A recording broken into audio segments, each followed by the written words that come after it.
Hello soldiers, जय हिंद, नमस्कार सभी को। कैसे आप सब? उम्मीद आप सब बहुत अच्छे होंगे और आपकी पढ़ाई बहुत ही अच्छी चल रही होगी। ठीक है, तो इस नए वीडियो में आज हम बात करेंगे जो भारतीय सेना में, इंडियन आर्मी में अभी जो परमानेंट कैटेगरी में, जो अभी परमानेंट कैडर में जो सेवाएं बची हैं कि उनमें आप कैसे भर्ती हो सकते हो। ठीक है, आप सभी को पता है जैसे अग्निवीर स्कीम लागू हो रखी है, तो जितने भी अदर रैंक में जो ज़्यादा संख्या में जो भर्ती होती है वो सभी जो है हर एक एंट्री जो है अग्निवीर में है।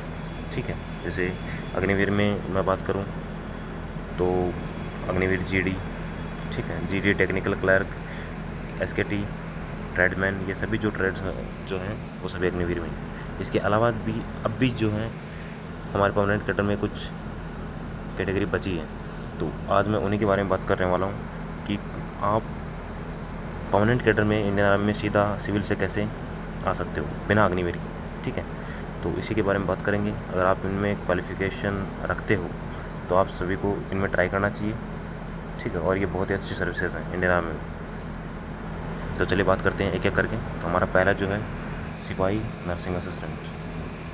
ठीक है, ये भारतीय सेना की आर्मी मेडिकल कोर एएमसी का हिस्सा है।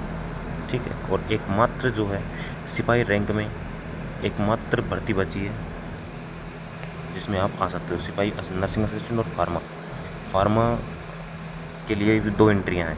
पहले आप सिपाही नर्सिंग असिस्टेंट भर्ती होकर फिर फार्मा में जा सकते हैं, और या फिर फार्मा से सीधी एंट्री आप ले सकते हो अगर आपके पास डिग्री डिप्लोमा है तो। ठीक है, अगर आप ये क्वालिफ़िकेशन रखते हो तो आप सीधा फार्मा में आ सकते हो। बाकी नर्सिंग असिस्टेंट बनने के बाद भी आप फार्मा में जा सकते हो। इसके लिए कुछ इंटरनल एग्ज़ाम होते हैं, एंट्रेंस एग्ज़ाम, उसके थ्रू आप जा सकते हो। ठीक है, तो हम बात करेंगे जितनी भी ट्रेड बची हैं उन सभी के बारे में। चलिए शुरू करते हैं अपने एक एक करके। पहली बात हमारा नर्सिंग असिस्टेंट का हो गया। आप सभी को पता चल गया नर्सिंग असिस्टेंट में कौन आ सकता है। क्वालिफिकेशन 10+2 होनी चाहिए, पीसीबी होना चाहिए, फिजिक्स केमिस्ट्री बायोलॉजी इंग्लिश होनी चाहिए, और इंग्लिश में मिनिमम 50% होनी चाहिए। ठीक है, और एग्रीगेट 40% ईच सब्जेक्ट होने चाहिए, और इंग्लिश में जो है मिनिमम 50 नंबर आपके होने चाहिए। ठीक है, तो और अगला है एलिजिबिलिटी जो है ओनली मेल होने चाहिए। ठीक है, अभी तो फीमेल के लिए भी इसमें जो है एंट्री होने वाली है, अभी नहीं हुई लेकिन ये प्रोसेस चल रही है, होगी तो ज़रूर आपको इन्फो किया जाएगा, लेकिन अभी ओनली मेल के लिए।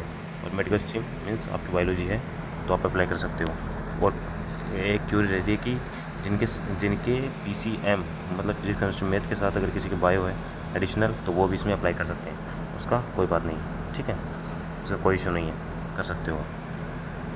अगली बात करता हूँ सेकेंड नंबर, दूसरा नंबर बात आती है अपनी सिपाही फार्मा। तो जैसा कि मैंने आपको बताया सिपाही फार्मा जो है सिपाही फार्मा जो है आप सिविल से अगर आते हो तो आपके पास डिप्लोमा इन फार्मेसी या बैचलर इन फार्मेसी होना चाहिए। ठीक है, registered with state pharmacy council के साथ। तो ये अगर आपके पास है तो आपकी एज लिमिट इसमें जो है 19 से 25 आपके साथ आपके पास रहने वाली है। तो इसमें आप ये बहुत बढ़िया है, जो भी आप आओगे आर्मी मेडिकल कोर में एएमसी, ठीक है, नर्सिंग असिस्टेंट की तरह आ सकते हो आप सिपाही फार्मा में। इसका आपको एज रिलैक्सेशन भी बहुत मिलता है, 19 से 25 साल तक आप आ सकते हो उसमें, लेकिन नर्सिंग असिस्टेंट में 17.5 से 23 साल इसमें एज क्राइटेरिया रहता है। तो चलिए बात करते हैं आगे हमारा है हवलदार एजुकेशन। बात करूँ मैं हवलदार एजुकेशन की, तो ये आते हैं आर्मी एजुकेशन कोर, एईसी की कोर्स होती है, और इसमें ये भर्ती बहुत दिनों से बंद थी, पिछले लगभग 5-7 साल से इसका कोई वैकेंसी नहीं आई थी, भर्ती बिल्कुल बंद थी। तो अभी जो है लास्ट अपना रिक्रूटमेंट हुआ है, इसमें इसकी वैकेंसीज आई हैं। तो इसके बारे में आपको बताऊँ, इसमें आपका BA BSc होना चाहिए, बीएड होनी चाहिए इसमें, और ग्रेजुएशन साइंस या मैथ्स में आपको ग्रेजुएशन होना चाहिए। ठीक है, मैथ्स इसमें कंपलसरी है, आपका ग्रेजुएशन होना चाहिए मैथ्स में, और बीएड डिग्री आपके पास होनी चाहिए। और सर्विंग सोल्जर और सिविलियन, इसमें सबसे बड़ा जो है एक फैक्टर और जो है जोड़ा गया है कि इसमें आप सिविलियन आप बाहर से भर्ती देख सकते हो, और आप सर्विंग सोल्जर हैं तो भी आप इसमें अप्लाई कर सकते हो। और एज लिमिट इसकी 20 से 25 साल है। ठीक है, इसी तरह आगे आता है अपना हवलदार सर्वेयर ऑटो कार्टोग्राफर। तो ये होते कौन है, पहले तो मैं इनके बारे में आपको बता देता हूँ। ये होते हैं हवलदार सर्वेयर ऑटो कार्टोग्राफर होते हैं, जैसे हमारा कोई भी जैसे कुछ भी इंडियन आर्मी के ऑपरेशंस होने हैं, तो उनके लिए जो अपना एक तरह से बोल सकते हैं जियोग्राफिकल जो अपना एरियाज़ हैं उनको मैप पे ड्रॉ करना, एक तरह से जो अपने भौगोलिक एरिया हैं उनको मैप पे दर्शाना। मैप एक तरह से मैप रीडर एक तरह से हम कह सकते हैं। तो ये भी हवलदार सर्वेयर ऑटो कार्टोग्राफर आती है। इसमें भी आपको जो है आपकी क्वालिफिकेशन होनी चाहिए BA BSc, और इसमें BTech वाले कर सकते हैं। सिविल आपकी BTech डिग्री है, सिविल इलेक्ट्रिकल मैकेनिकल कंप्यूटर किसी भी जियो इन्फॉर्मेटिक्स से तो भी आप कर सकते हो। और इसमें भी वही सेम है, आप अगर आप सर्विंग सोल्जर हैं या फिर सिविलियन है तो भी आप दोनों तरीके से आप इसमें रिक्रूटमेंट में पार्टिसिपेट भर्ती देख सकते हैं। और एज लिमिट वही सेम 20 से 25 है। और अगली आती है JCOs। देखो ऐसा आपको पता चल गया क्योंकि भारतीय सेना में 3 रैंक्स हैं, OR रैंक्स, दूसरी है JCO रैंक्स और तीसरी ऑफिसर रैंक्स। ठीक है, तो OR रैंक्स में सभी जो है अग्निवीर आ रहे हैं, ओनली दो ट्रेड्स को छोड़ के, नर्सिंग असिस्टेंट और अपना फार्मा। ठीक है, और अगली आती है अपनी OR रैंक में तीसरा अपना है ये सिपाही रैंक में आते हैं। और बाकी हवलदार रैंक में आपके हवलदार एजुकेशन, तो मैंने हवलदार SAC हवलदार auto cartographer, surveyor auto cartographer. ठीक है, तो ये आपको देखने को मिलेंगे। और इसके बाद आती है अपनी JCO रैंक। तो JCO रैंक में आपको दो जो है अपॉर्चुनिटी आपको मिलती है अगर आप आना चाहो तो। इसके लिए आपको स्पेशल डिग्री या डिप्लोमे की ज़रूरत होती है। अगर वो आपके पास है तो आप इसमें आ सकते हो। पहला है JCO कैटरिंग, जो अपना कैटरिंग का, अगर आपके पास कोई डिप्लोमा डिग्री होटल मैनेजमेंट में कोई कोर्स अगर कुछ भी है तो आप इस स्कीम में, इस जो रिक्रूटमेंट में आप पार्टिसिपेट कर सकते हैं। और इसमें भी आप सर्विंग सोल्जर हो सकते हैं या सिविलियन हो सकते हैं, दोनों तरह से आप भर्ती देख सकते हैं। ठीक है, एज लिमिट वही 21 से 27 होगी आपकी।